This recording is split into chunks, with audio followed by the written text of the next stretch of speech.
عاصم سلیمان نے خبر دی، انہیں ابو عثمان عبد الرحمن نہدی نے کہا کہ مجھ سے اسامہ بن زید رضی اللہ عنہ نے بیان کیا کہ نبی کریم صلی اللہ علیہ وسلم کی ایک صاحبزادی حضرت زینب رضی اللہ عنہا نے آپ صلی اللہ علیہ وسلم کو اطلاع کرائی کہ میرا ایک لڑکا مرنے کے قریب ہے، اس لیے آپ صلی اللہ علیہ وسلم تشریف لائیں۔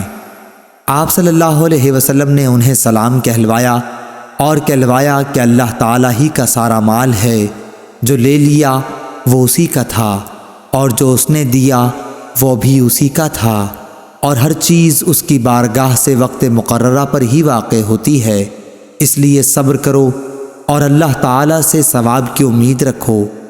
پھر حضرت زینب رضی اللہ عنہا نے قسم دے کر آپ کو یہاں بلوا بھیجا۔ اب رسول اللہ صلی اللہ علیہ وسلم جانے کے لیے اٹھے۔ آپ صلی اللہ علیہ وسلم کے ساتھ سعد بن عبادہ، معاذ بن جبل، ابی بن کعب، زید بن ثابت اور بہت سے دوسرے صحابہ رضی اللہ عنہم بھی تھے۔ بچے کو رسول اللہ صلی اللہ علیہ وسلم کے سامنے کیا گیا، جس کی جانکنی کا عالم تھا۔ ابو عثمان نے کہا کہ میرا خیال ہے کہ اسامہ رضی اللہ عنہ نے فرمایا کہ جیسے پرانا مشکیزہ ہوتا ہے اور پانی کے ٹکرانے کی اندر سے آواز آتی ہے، اسی طرح جانکنی کے وقت بچے کے حلق سے آواز آ رہی تھی۔ یہ دیکھ کر رسول اللہ صلی اللہ علیہ وسلم کی آنکھوں سے آنسو بہہ نکلے۔ سعد رضی اللہ عنہ بول اٹھے کہ یا رسول اللہ، یہ رونا کیسا ہے؟ آپ صلی اللہ علیہ وسلم نے فرمایا کہ یہ تو اللہ کی رحمت ہے جسے اللہ نے اپنے نیک بندوں کے دلوں میں رکھا ہے، اور اللہ تعالیٰ بھی اپنے ان رحم دل بندوں پر رحم فرماتا ہے جو دوسروں پر رحم کرتے ہیں۔ صحیح بخاری حدیث نمبر 1284۔ تو آپ صلی اللہ علیہ وسلم نے لوگوں کو خطاب کرتے ہوئے فرمایا، اے لوگو، دشمن سے لڑائی بھڑائی کی تمنا نہ کرو، بلکہ اللہ تعالیٰ سے سلامتی مانگو۔ ہاں، جب جنگ چھڑ جائے تو پھر صبر کیے رہو اور ڈٹ کر مقابلہ کرو، اور جان لو کہ جنت تلواروں کے سائے میں ہے۔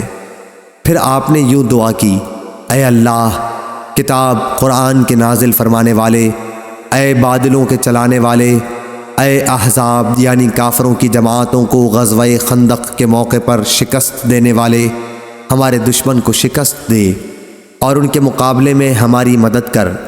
اور موسیٰ بن عقبہ نے کہا کہ مجھ سے سالم ابو نضر نے بیان کیا کہ میں عمر بن عبید اللہ کا منشی تھا، ان کے پاس حضرت عبداللہ بن ابی اوفا رضی اللہ عنہ کا خط آیا کہ رسول کریم صلی اللہ علیہ وسلم نے فرمایا تھا، دشمن سے لڑائی لڑنے کی تمنا نہ کرو۔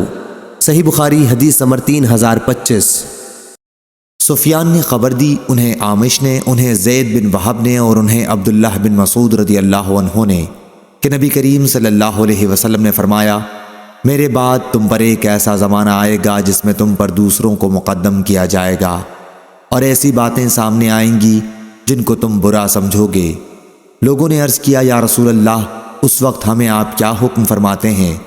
حضرت صلی اللہ علیہ وسلم نے فرمایا کہ جو حقوق تم پر دوسروں کے واجب ہوں انہیں ادا کرتے رہنا، اور اپنے حقوق اللہ ہی سے مانگنا، یعنی صبر کرو اور اپنا حق لینے کے لیے خلیفہ اور حاکم وقت سے بغاوت نہ کرنا۔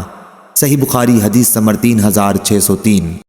انس بن مالک رضی اللہ عنہ نے بیان کیا کہ رسول اللہ صلی اللہ علیہ وسلم نے انصار کو بلا بھیجا اور انہیں ایک ڈیرے میں جمع کیا اور ان سے کہا کہ صبر کرو یہاں تک کہ تم اللہ اور اس کے رسول سے آ کر ملو، میں حوض پر ہوں گا۔